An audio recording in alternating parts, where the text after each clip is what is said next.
जय श्री राम। आपके लिए एक प्यारा सा सोहर गीत लेकर आए हैं अपने चैनल पर। आप सब सुनिए और पूरा सपोर्ट, प्यार, दुलार, आशीर्वाद बनाए रखिए। सुनिए इस प्यारे से सोहर गीत को।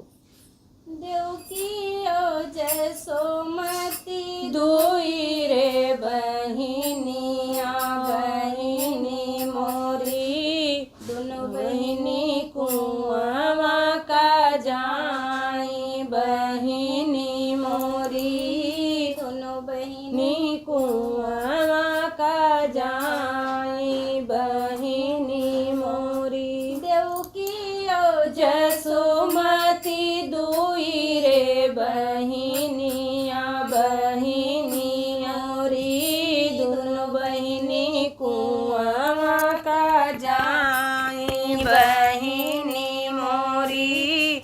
भरी भरी घैलाव धराई जगतिया बहिनी मोरी, दुख सुख लागी बतुआई बहिनी मोरी, दुख सुख लागी बतुआई बहिनी मोरी। भरी भरी घैला बहिनी धराई जगतिया बहिनी मोरी, दुख सुख लागी बतुआई बहिनी मोरी, दुख सुख लागी बतुआई बहिनी मोरी।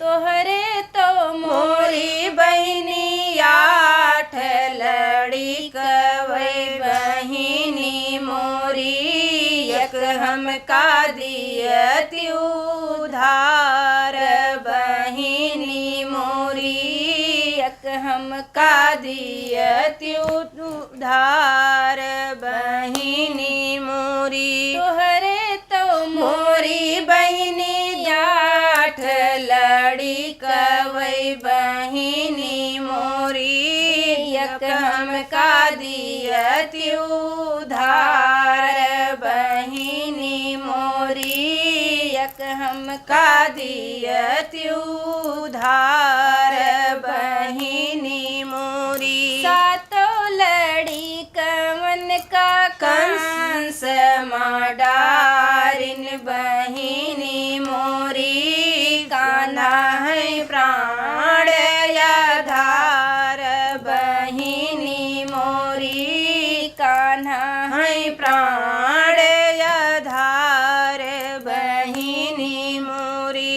सातों लड़ी कवन का कंस माडारिन बहिनी मोरी, कान्हा है प्राण आधार बहिनी मोरी, कृष्णा है प्राण आधार बहिनी मोरी।